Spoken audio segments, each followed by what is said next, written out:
Quiero invitarles a abrir sus Biblias conmigo al libro de Génesis, el capítulo 2 y los versículos 5 y 6. Génesis, el capítulo 2 y el versículo 5 y 6. Esto está hablando de la condición de la tierra antes del diluvio y dice lo siguiente: y toda planta del campo antes que fuese en la tierra, y toda hierba del campo antes que naciese, porque Jehová Dios aún no había hecho llover sobre la tierra, ni había hombre para que labrase la tierra, sino que subía de la tierra un vapor, el cual regaba toda la faz de la tierra. Estos versículos nos explican que antes del diluvio no había lluvia. La tierra era regada por un vapor, como dice aquí, que subía de la tierra a determinadas horas del día. Ahora, ¿cómo es que la tierra era regada de esta forma? La Biblia lo explica claramente. Noten Génesis el capítulo 1 y el versículo 2. Génesis 1:2. Está hablando de la tierra antes de la creación. Y dice esto: y la tierra estaba desordenada y vacía, y las tinieblas estaban sobre la faz del abismo, y el Espíritu de Dios se movía sobre la faz de las aguas. Es decir, el planeta Tierra, antes de la creación de este mundo, estaba cubierto con agua. El planeta estaba cubierto con líquido. Y la Biblia nos dice en Génesis 1 y el versículo 7, que Dios tomó parte del agua y la colocó arriba, en lo que llamamos la atmósfera, y tomó parte del agua y la colocó debajo de la tierra. Leamos eso en Génesis 1 y el versículo 7. E hizo Dios la expansión, y separó las aguas que estaban debajo de la expansión de las aguas que estaban sobre la expansión, y fue así. Es decir, Dios tomó agua que cubría el planeta y colocó parte del agua bajo la tierra y colocó parte del agua arriba de la tierra. Y por eso es que subía un vapor de la tierra para regar la tierra, porque Dios colocó el agua debajo de la tierra.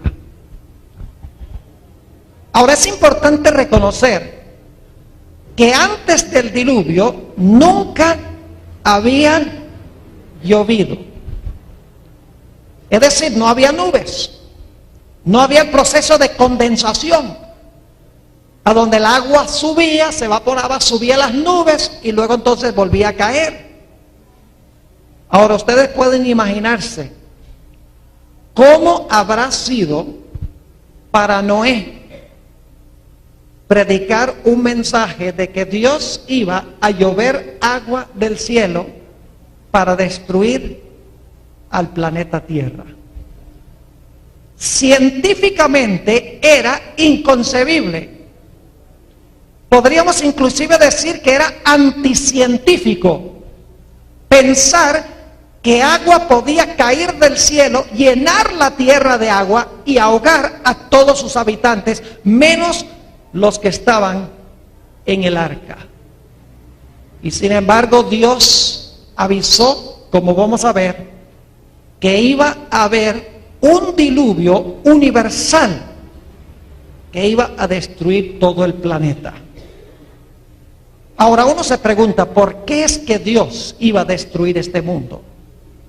Noten Génesis el capítulo 6 y el versículo 5, a donde hallamos la explicación de por qué Dios iba a destruir el planeta Tierra con lluvia que nunca había caído.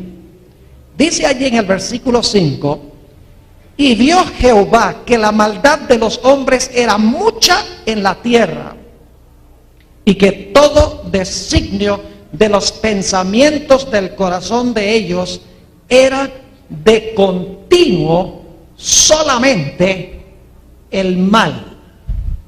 Fíjense las expresiones que se usan: mucha, todo designio, de continuo, solamente el mal. Y notamos en los versículos 11 y 12 del mismo capítulo el fruto de esta maldad. Dice: y se corrompió la tierra delante de Dios, y estaba la tierra llena de violencia. Y miró Dios la tierra, y he aquí que estaba corrompida, porque toda carne había corrompido su camino sobre la tierra. El mundo había llegado casi al punto de no retornar.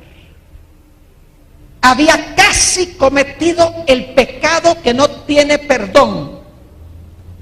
El mundo casi tenía la conciencia cauterizada, donde no había nada que Dios pudiese hacer para la raza humana. Y sin embargo, en la Biblia, siempre antes que Dios envíe destrucción, Dios siempre envía un mensaje de amonestación y advertencia. Así que Dios llamó a un hombre llamado Noé. Y quiero que noten el capítulo 6 y los versículos 8 y 9. Quiero que noten que hay 4 puntos de tiempo claves que vamos a estudiar esta noche.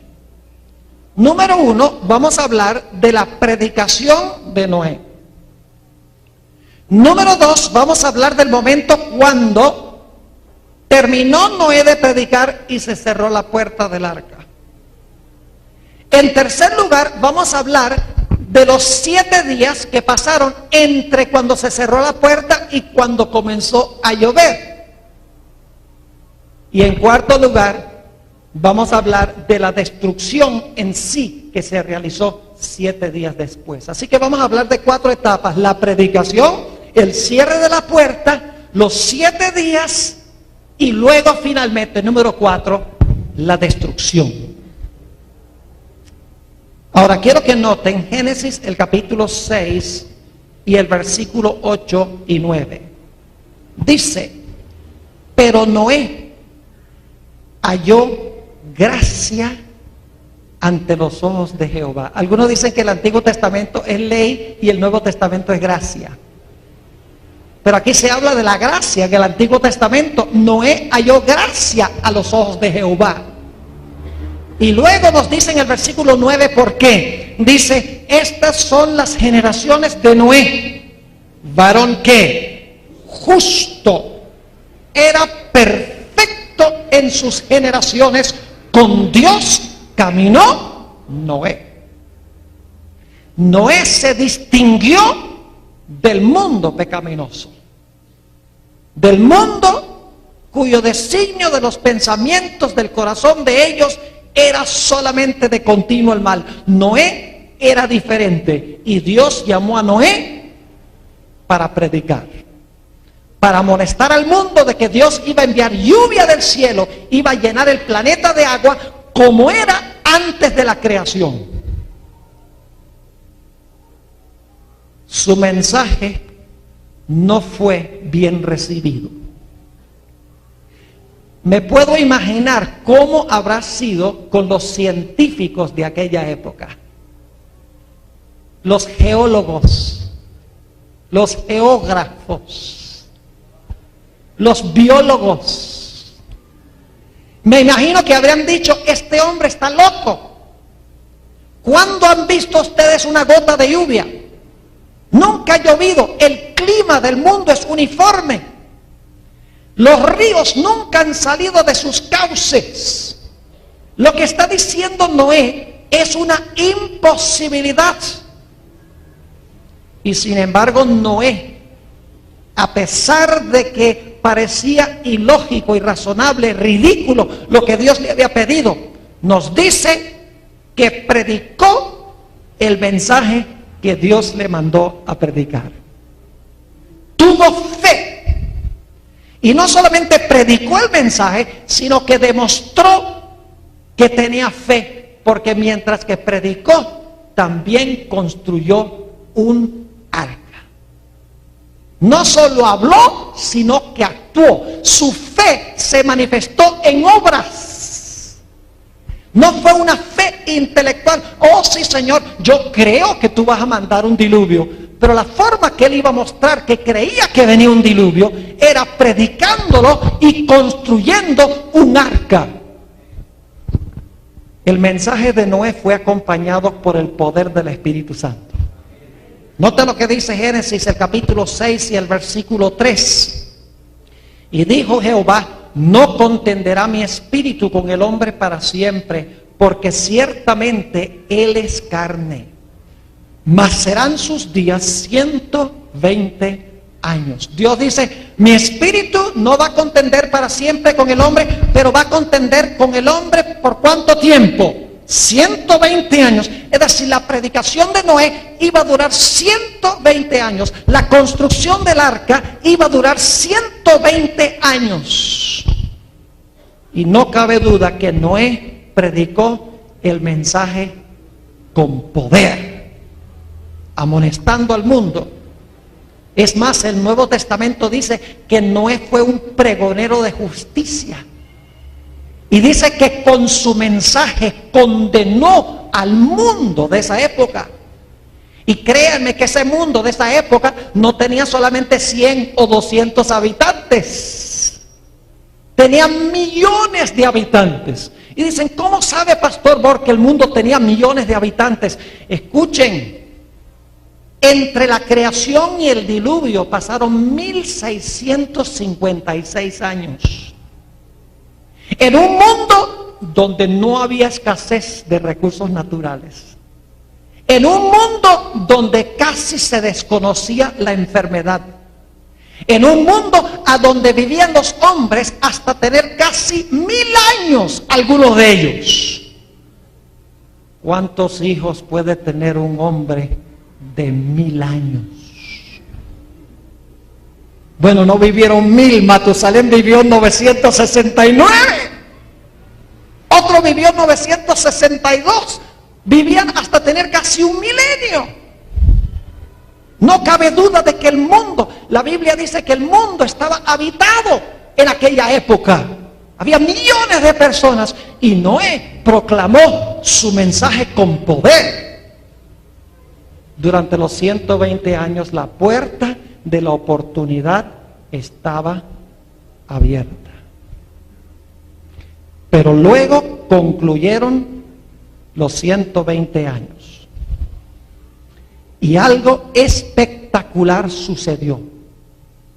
Noten lo que dice Génesis, el capítulo 7 y el versículo 16. Fíjense, hemos mencionado 4 puntos de tiempo. En primer lugar, la predicación. Ya hablamos de la predicación. Ahora queremos hablar del momento cuando se cerró la puerta. Dice en el capítulo 7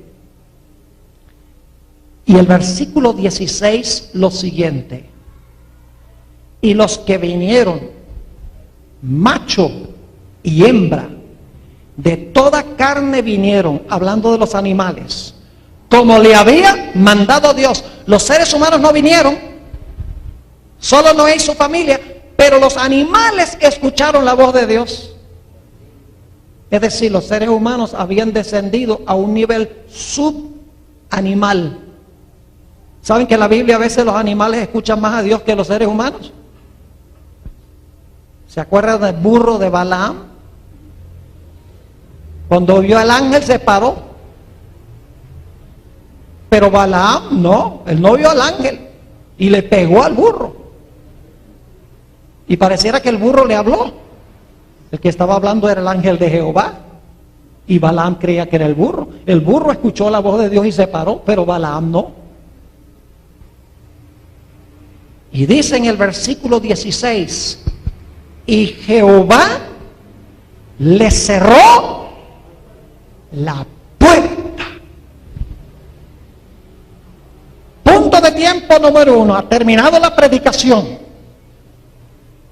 Ya el Espíritu no contiende más. Ya no hay oportunidad para salvarse y la puerta se cierra.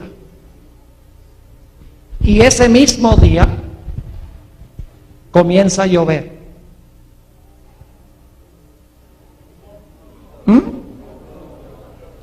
Pero se en la chispa atrasada ustedes. ¿El mismo día comenzó a llover? No. ¿Cuántos días pasaron, según el libro de Génesis, entre cuando se cerró la puerta y cuando comenzó a llover? Pasó un periodo de 7 días. ¿Por qué es que Dios no hizo llover el mismo día? Uno podría preguntarse. ¿Por qué permitió Dios que Noé y su familia permanecieran en el arca 7 días antes de Dios enviar la lluvia? Yo pregunto, ¿creen ustedes que la fe de Noé y su familia fue severamente probada en ese barco? Oh, claro que sí. ¿Y creen ustedes que cada día que pasó la gente de afuera se volvió más y más altanera? Claro que sí. Permítame leerles una cita de este libro extraordinario que se llama Patriarcas y Profetas. Es la historia de la Biblia desde la caída de Lucifer en el cielo hasta el tiempo de los reyes. Y yo quiero leerles la descripción del cierre de la puerta y lo que pasó adentro y lo que pasó afuera. Dice allí en la página 86 lo siguiente. Y para esto sí tengo que usar los lentes, porque la letra está muy pequeña. Dice: durante 7 días después que Noé y su familia hubieron entrado en el arca, no aparecieron señales de la inminente tempestad. Durante ese tiempo se probó su fe. ¿Qué se probó durante ese periodo? ¿Su qué? Su fe. Fue un momento de triunfo para el mundo exterior. ¿Para quiénes fue un triunfo? Los que estaban afuera. Dicen, ve que estaban locos. Han pasado 1 día, 2 días, 3 días, 4 días, 5, 6 días. No ha pasado nada. Estaban locos. Fue un momento de triunfo para el mundo exterior. La aparente tardanza confirmaba la creencia de que el mensaje de Noé era un error y que el diluvio no ocurriría. A pesar de las solemnes escenas que habían presenciado al ver cómo las bestias y las aves entraban en el arca, el ángel de Dios cerraba la puerta. Continuaron las burlas y orgías. Hasta se mofaron los hombres de las manifiestas señales del poder de Dios. Se reunieron en multitudes alrededor del arca para ridiculizar a sus acompañantes con una audacia violenta que no se habían atrevido a manifestar antes. Para los que estaban afuera, un momento de triunfo. Para los que estaban adentro, una gran prueba de su qué, una gran prueba de su fe. ¿Será que Dios va a cumplir su palabra como ha dicho? Se preguntaba. Pero luego la Biblia nos dice que al concluir los 7 días y al comenzar el 8º día, se empezaron a ver nubarrones en el cielo. Nunca se habían visto nubes. De repente empezaron a fulgurar relámpagos y empezaron a rugir los truenos. Y la gente que estaba fuera del arca miraba el cielo y como que se les hundió el corazón. Y dijeron, ¿será posible que lo que no es científico esté ocurriendo? ¿Será posible que lo que dijo, lo que predicó Noé era la verdad? Y pronto comenzaron a caer del cielo gotas de agua. Y los habitantes que están fuera del arca dicen: Noé tenía razón, Noé dijo la verdad. Y empezaron a golpear con frenesí en la puerta del arca, pidiendo que se dejase entrar.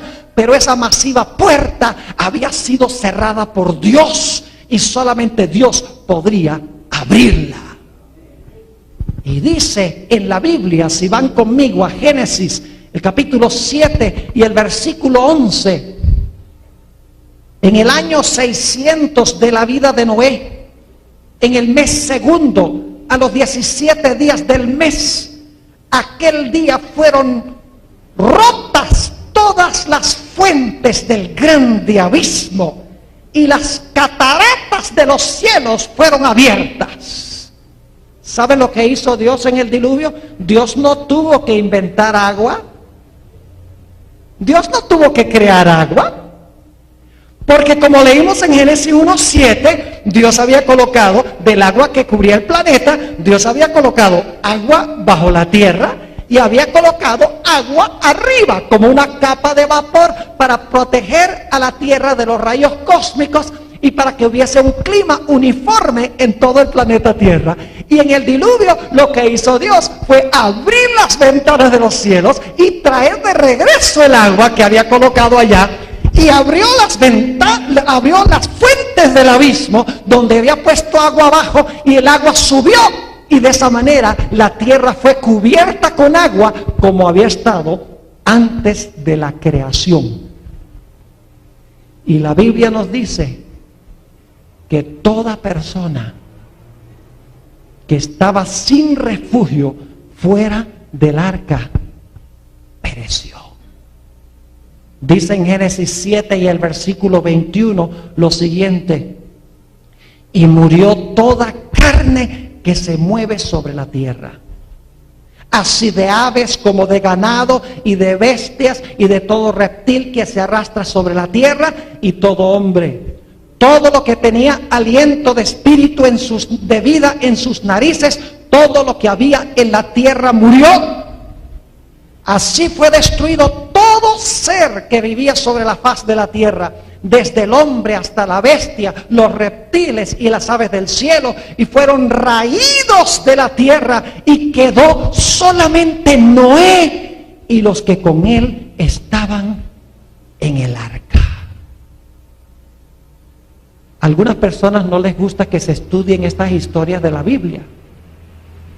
Pues, ay, ¿cómo es que Dios destruyó a esa gente? Pero yo les pregunto, ¿Dios les advirtió lo que venía? ¿Dios les dio la oportunidad de arrepentirse y de cambiar sus caminos? ¿Dios les dejó abierta la puerta del arca para que entraran? Sí, Noé halló gracia a los ojos de Dios. Y si la gente hubiese respondido al mensaje de Noé, ellos hubiesen también hallado gracia ante la vista de Dios.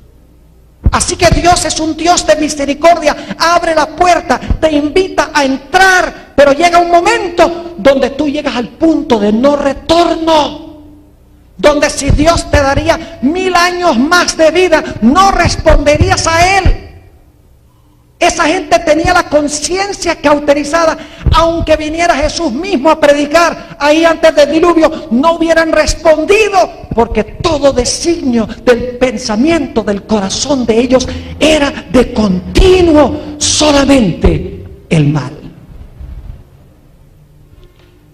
Ahora, ¿saben ustedes que esta historia se va a repetir? Vamos al Evangelio según San Mateo, el capítulo 24. San Mateo, el capítulo 24.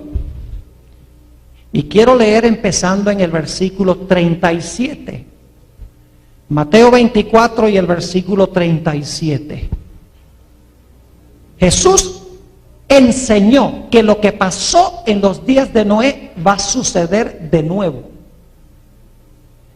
Y por lo tanto, debemos nosotros abrir los ojos y abrir los oídos y prestarle atención a Dios, para que no suceda con nosotros lo mismo que sucedió con ellos. Note lo que dice Mateo, el capítulo 24 y el versículo 37. Aquí está hablando Jesús. Mas como en los días de Noé, así será la venida del Hijo del Hombre. Se está haciendo una comparación. Como fue allá, será al final. ¿Se está haciendo una comparación? Claro que sí. Ahora, ¿cuáles fueron los 4 puntos de tiempo que estudiamos en la historia del diluvio? Número 1, el tiempo cuando Noé ¿qué? Predicó. ¿Y qué estaba haciendo la gente cuando Noé predicó? Vamos a leerlo. Note lo que dice el versículo 38. Dice, porque como en los días antes del diluvio, estaban comiendo y bebiendo, casándose y dando en casamiento. ¿Sabe lo que significa esa expresión? Significa que estaban llevando la rutina de su vida como de costumbre. En Lucas dice que estaban plantando y estaban edificando. Es decir, estaban llevando la vida como aquí en Medellín, levantándose de mañana, tomando el bus, yendo al trabajo, trabajando hasta mediodía, agarrando tiempo libre a la hora del almuerzo, regresando al trabajo, por la tarde tomando el bus, regresando a la casa, ver las noticias en la televisión y dormirse para empezar la rutina de nuevo. Y tal vez algún hijo se casa por ahí entre el medio en alguna parte. Es decir, mientras Noé predicaba, la gente llevaba su vida como de costumbre. Jesús dice que va a pasar lo mismo al final de la historia. La gente va a llevar adelante su vida rutinaria. Y mientras tanto la Biblia dice que va a haber un pueblo fiel que va a predicar el mensaje de Dios como lo predicó Noé. Este evangelio del reino será predicado en todo el mundo por testimonio a todas las gentes, y entonces vendrá el fin. Dios tendrá un pueblo que le va a advertir al mundo que viene la destrucción y que debemos refugiarnos en el arca. El arca es Jesús. Ahora quiero que noten que viene otro punto de tiempo. Versículo 38. Porque como en los días antes del diluvio, estaban comiendo y bebiendo, casándose y dando en casamiento. Ahora escuchen bien. Hasta el día en que Noé entró en el arca. Hasta el día que Noé ¿qué? Entró en el arca. Ese es el segundo punto de tiempo que estudiamos, ¿verdad que sí? Primero, Noé predicó, la gente comiendo y bebiendo, casándose, dándose casamiento, plantando, edificando, llevando su vida rutinaria. Todo ese tiempo Noé está predicando. Pero aquí dice que vino el momento cuando Noé y su familia hicieron ¿qué cosa? Entraron en el arca. Ahora sigamos leyendo porque hay algo fascinante aquí. Dice, hasta el día que Noé entró en el arca. Y ahora escuchen bien. Y no entendieron hasta que vino el diluvio y se los llevó a todos. Yo no sé si ustedes notaron en este versículo, en estos dos versículos 38 y 39, que está el punto cuando Noé y su familia entraron en el arca, y está el momento cuando llovió. Y entre esos dos puntos de tiempo dice aquí que no ¿qué? No entendieron hasta que ¿qué? Hasta que vino el diluvio y se los llevó a todos. Ahora esta es la pregunta. Como sucedió antes del diluvio y durante el diluvio, va a pasar también al final de la historia. Fíjense lo que dice Jesús en la última parte del versículo 39. Así será también la venida del Hijo del Hombre. Ahora les voy a revelar algo que hasta donde yo conozco, ninguna iglesia del mundo está enseñando sino la iglesia adventista. Y no digo eso con arrogancia ni con orgullo, sencillamente es la verdad. La mayoría del mundo cristiano cree que se va a poder preparar para la venida de Jesús hasta que Él venga. Pero eso no es bíblico. Aquí nos dice Mateo 24 que Noé entró en el arca y no entendieron, los que estaban afuera, no entendieron hasta que ¿qué? Hasta que vino el diluvio. Ahora yo pregunto, ¿qué fue lo que no entendieron? ¿Qué es lo que la gente afuera no entendió durante esos 7 días? No entendieron, no sabían que estaban perdidos. ¿Están conmigo o no? Yo pregunto, ¿cuándo es que se perdieron los que estaban fuera del arca? ¿Cuando se cerró la puerta o cuando comenzó a llover? No se perdieron cuando empezó a llover. Bueno, ahí fueron destruidos. Pero 7 días antes, cuando se cerró la puerta, ya estaban perdidos.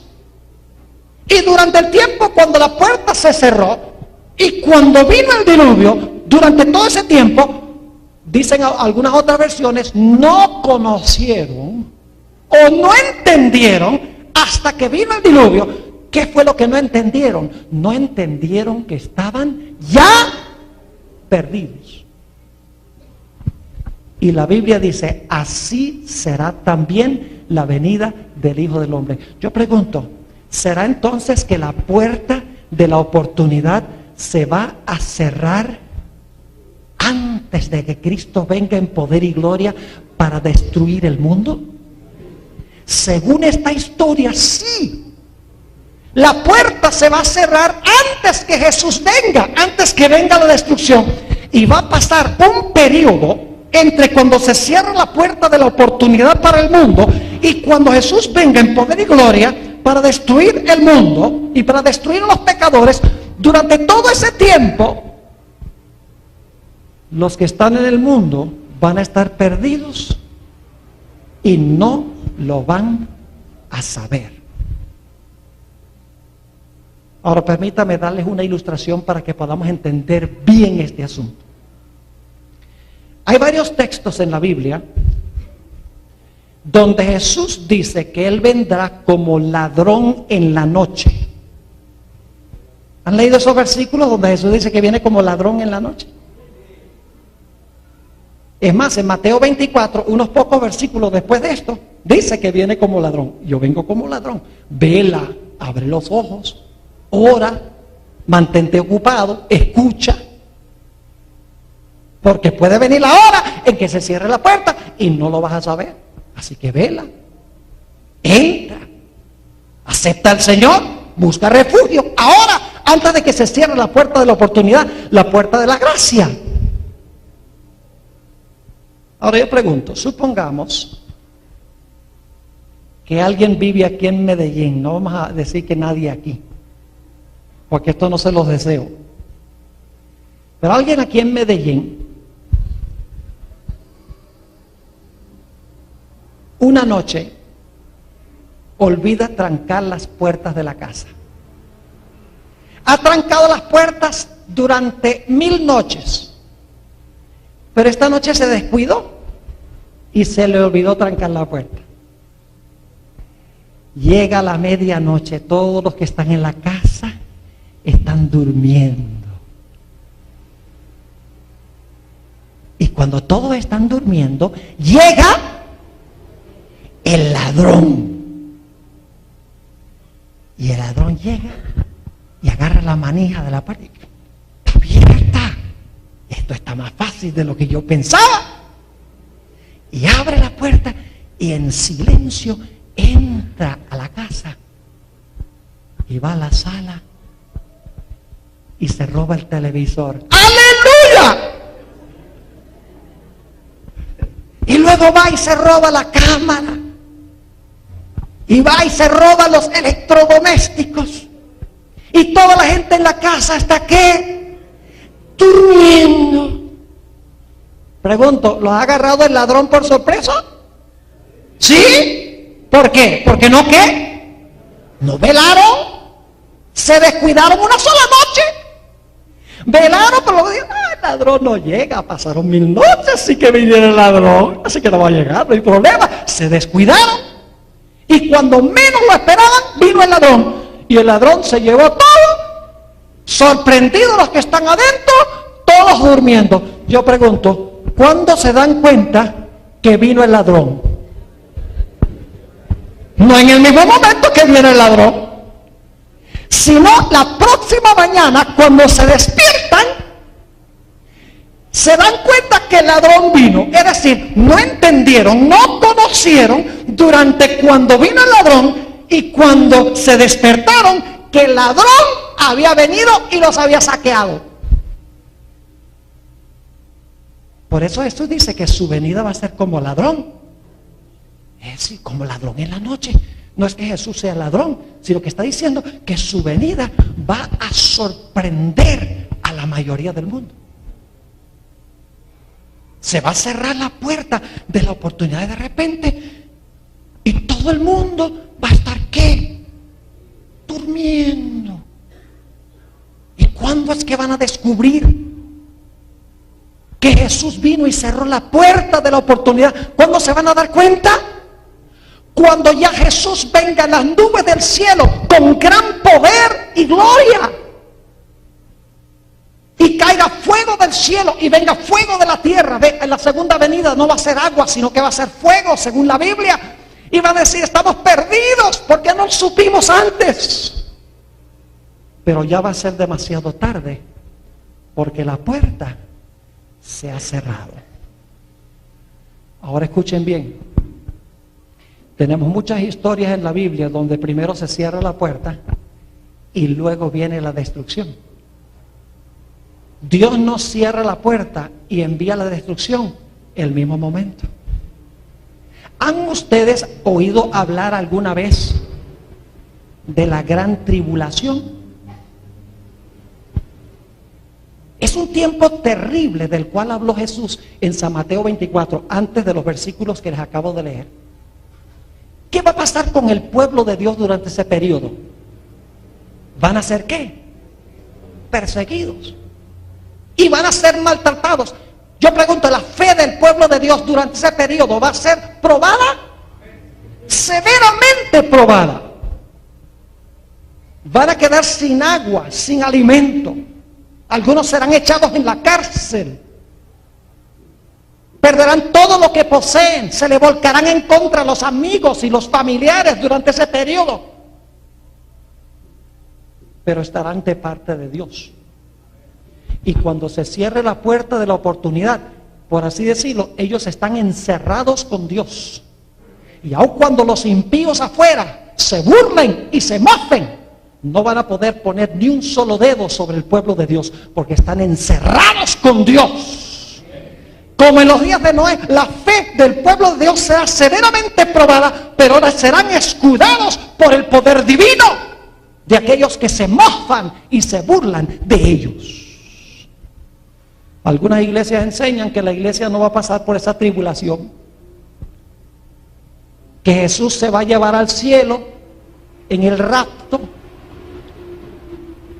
a su pueblo. Y entonces la tribulación le va a tocar es a los judíos, como si no han sufrido suficiente ya. Pero la Biblia enseña, escuchen bien, la Biblia enseña claramente que el pueblo de Dios pasará por ese periodo como Noé y su familia. Los impíos se van a mofar como se mofaron los impíos de Noé y su familia. Pero los impíos no podrán hacer nada con el pueblo de Dios, porque Dios habrá cerrado la puerta y su pueblo estará seguro con él adentro del arca. Ahora yo quisiera que notáramos otros textos bíblicos que ilustran esto. ¿Ustedes recuerdan la noche que cayó Babilonia? Yo pregunto, ¿ya Dios había pronunciado la sentencia contra Babilonia antes que fuese destruida? Oh, sí. No fue destruida y se cerró la puerta al mismo tiempo. Ustedes recuerdan que apareció un dedo en la pared escribiendo Mene Mene Tekel Uparsin, es decir, ha sido pesado en balanza, ha sido pesado en balanza. ¿Ve? Ya se había hecho, ha sido pesado en balanza y ha sido hallado falto. Y luego Daniel le dijo, como ha sido pesado en balanza y ha sido hallado falto, esta misma noche vendrá destrucción sobre ti y sobre Babilonia. Se cierra la puerta, se pronuncia sentencia y luego es que viene la destrucción. Lo mismo sucedió en los días de Sodoma y Gomorra. Fíjense qué interesante estas historias que relata la Biblia, que son ilustraciones de lo que va a pasar en el tiempo del fin. Dice la Biblia en Génesis 19 que los hombres de Sodoma se reunieron alrededor de la casa de Lot y le dijeron, sácanos a esos hombres. 2 ángeles que estaban en su casa, sácalos porque queremos conocerlos. Créanme, no querían conocerlos como ustedes me conocen a mí. La palabra conocer en la Biblia tiene que ver con relaciones sexuales. Adán conoció a su mujer y concibió un hijo que se llamó Caín, y Set y Abel. Es decir, los hombres de Sodoma querían tener relaciones homosexuales con los ángeles. Y dice que cuando Lot rehusó sacar a esos 2 hombres fuera de la casa, dice en la Biblia que los hombres de Sodoma hicieron violencia a la casa de Lot. De los de afuera haciendo violencia a los que están adentro. Y dice la Biblia que uno de los ángeles tomó la puerta y cerró la puerta. Estaban los salvos adentro y los condenados afuera. Y luego, después de un tiempo, llovió fuego y azufre del cielo y consumió a los impíos. Tenemos muchas historias bíblicas que ilustran lo mismo. Fíjense lo que dice Apocalipsis 22. Apocalipsis 22. Y quiero leer los versículos 10 al 12. Apocalipsis 22 y el versículo 10 al 12. Dice aquí, y me dijo, no selles las palabras de la profecía de este libro.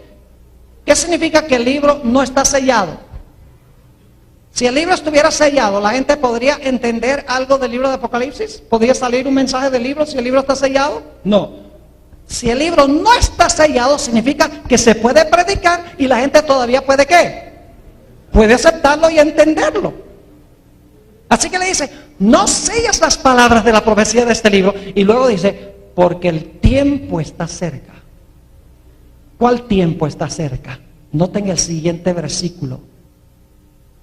El que es injusto, sea injusto todavía. El que es inmundo, sea inmundo todavía. El que es justo, practique la justicia todavía. Y el que es santo, santifíquese todavía. ¿Qué tiempo es este?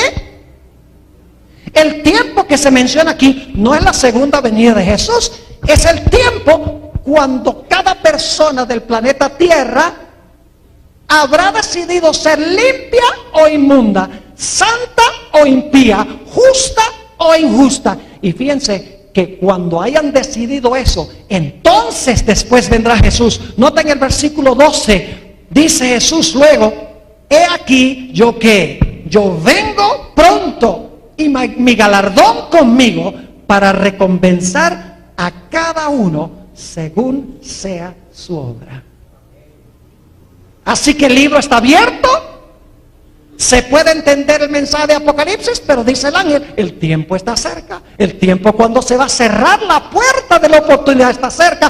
Y luego dice que cuando se pronuncia sentencia, luego Jesús viene, como declara el versículo 12, he aquí yo vengo presto y mi galardón conmigo para recompensar a cada uno según fuere su obra.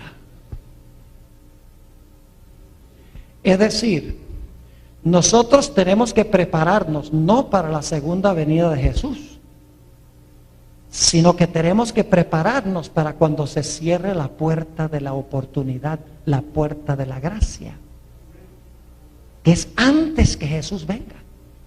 Y yo creo que es pronto. Cuando yo veo lo que está pasando en este mundo, no cabe duda de que este mundo no puede continuar mucho más tiempo en el rumbo que lleva. Da la impresión que todo designio de los pensamientos del corazón del hombre es de continuo solamente el mal. La tierra llena de violencia, como leímos. Es decir, estamos muy cerca, estamos al umbral de este evento, cuando concluirá la predicación del Evangelio y se cerrará de una vez por todas la puerta de la oportunidad para el mundo y para cada individuo. Vayan conmigo a 1 Tesalonicenses 5. 1 Tesalonicenses, el capítulo 5. Y vamos a leer algo muy interesante aquí, 1 Tesalonicenses 5 y el versículo 1. Pero acerca de los tiempos y las ocasiones, no tenéis necesidad, hermanos, de que yo os escriba, porque vosotros sabéis perfectamente que el día del Señor vendrá así como ladrón en la noche. ¿Están captando la idea del ladrón? ¿Cuántas etapas tiene la venida del ladrón? 2. Cuando llega y roba y la gente está inconsciente.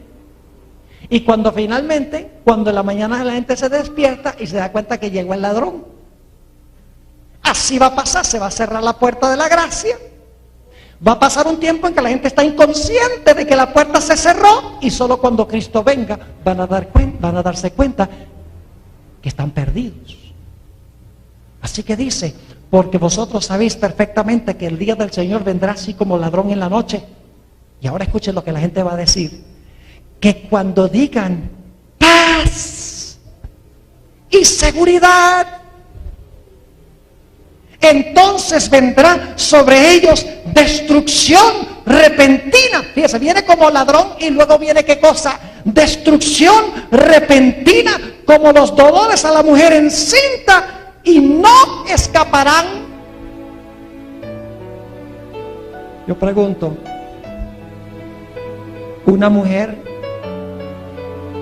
que tiene un bebé en su vientre puede predecir exactamente cuándo el bebé va a nacer? No, por eso tiene que tener la maleta empacada. ¿Es así o no es así? Ustedes saben que es así.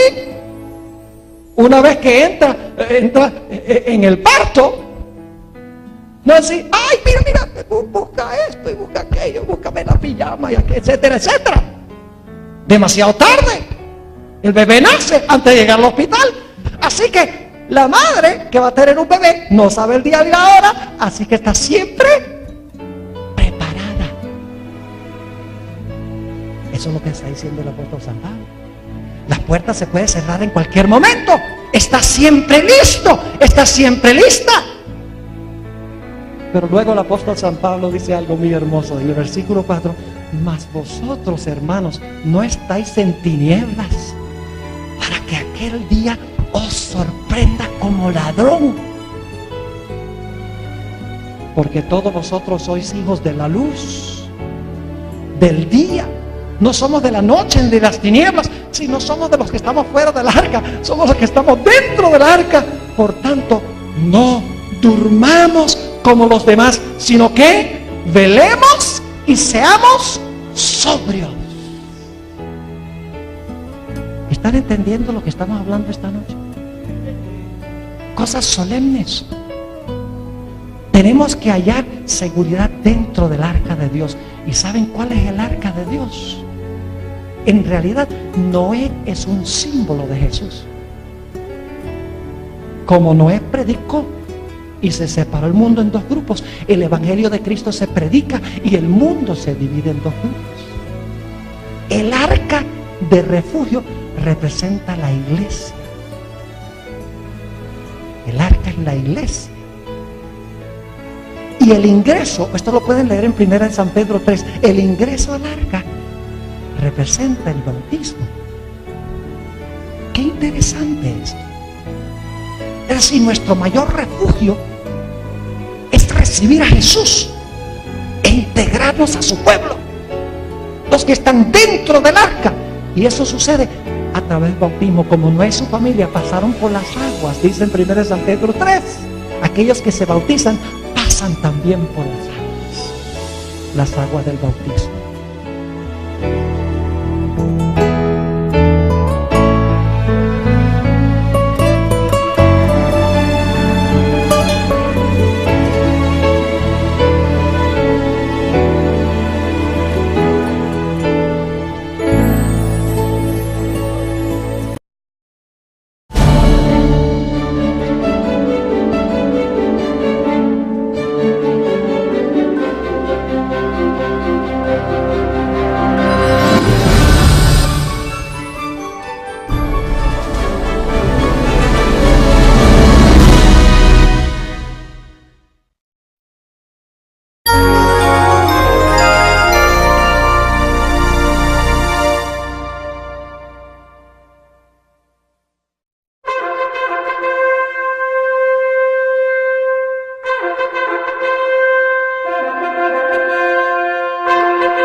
Quiero invitarles a abrir sus Biblias conmigo al libro de Génesis, el capítulo 2 y los versículos 5 y 6.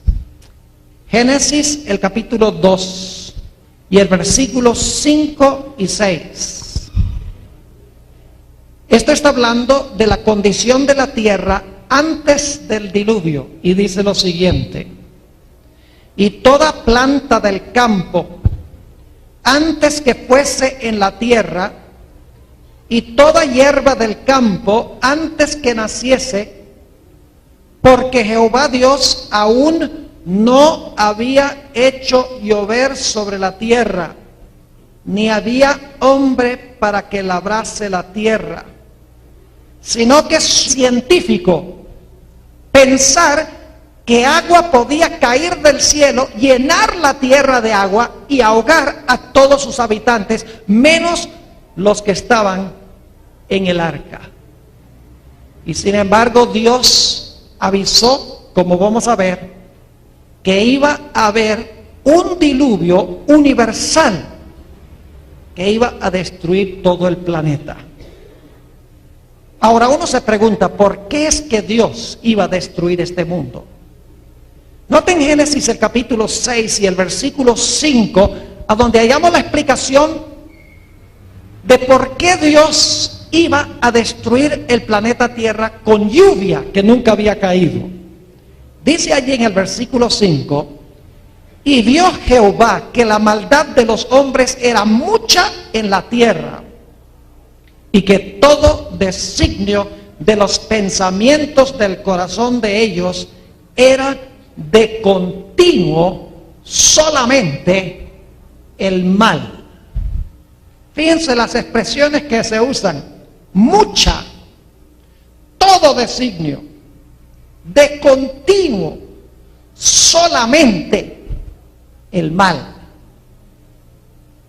Y notamos en los versículos 11 y 12 del mismo capítulo el fruto de esta maldad.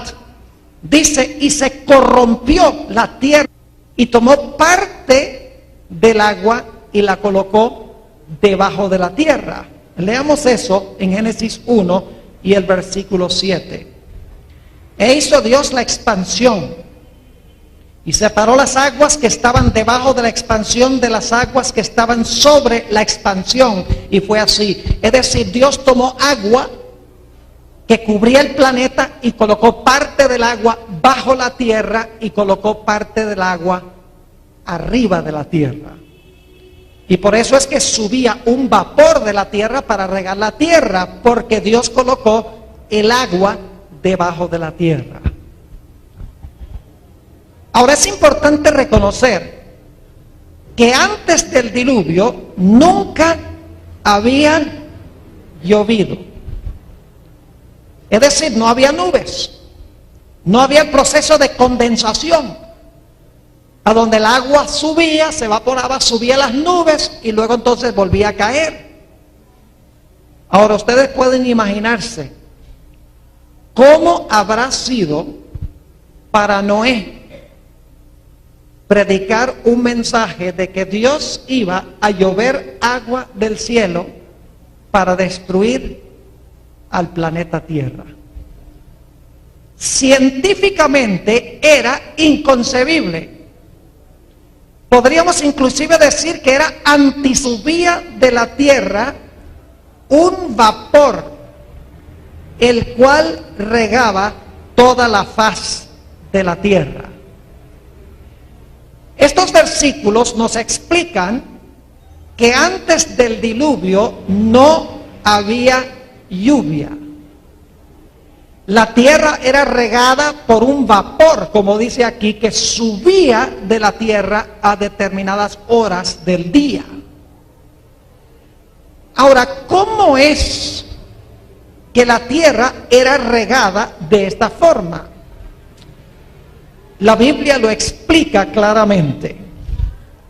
Noten Génesis el capítulo 1 y el versículo 2. Génesis 1:2. Está hablando de la tierra antes de la creación. Y dice esto: y la tierra estaba desordenada y vacía, y las tinieblas estaban sobre la faz del abismo, y el Espíritu de Dios se movía sobre la faz de las aguas. Es decir, el planeta Tierra, antes de la creación de este mundo, estaba cubierto con agua. El planeta estaba cubierto con líquido. Y la Biblia nos dice en Génesis 1 y el versículo 7 que Dios tomó parte del agua y la colocó arriba en lo que llamamos la atmósfera, delante de Dios, y estaba la tierra llena de violencia.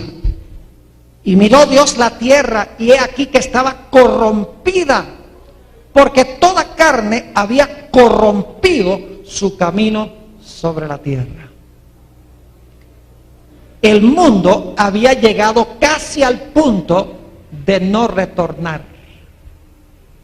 Había casi cometido el pecado que no tiene perdón. El mundo casi tenía la conciencia cauterizada, donde no había nada que Dios pudiese hacer para la raza humana. Y sin embargo, en la Biblia, siempre antes que Dios envíe destrucción, Dios siempre envía un mensaje de amonestación y advertencia. Así que Dios llamó a un hombre llamado Noé. Y quiero que noten el capítulo 6 y los versículos 8 y 9. Quiero que noten que hay 4 puntos de tiempo claves que vamos a estudiar esta noche. Número 1, vamos a hablar de la predicación de Noé. Número 2, vamos a hablar del momento cuando terminó Noé de predicar y se cerró la puerta del arca.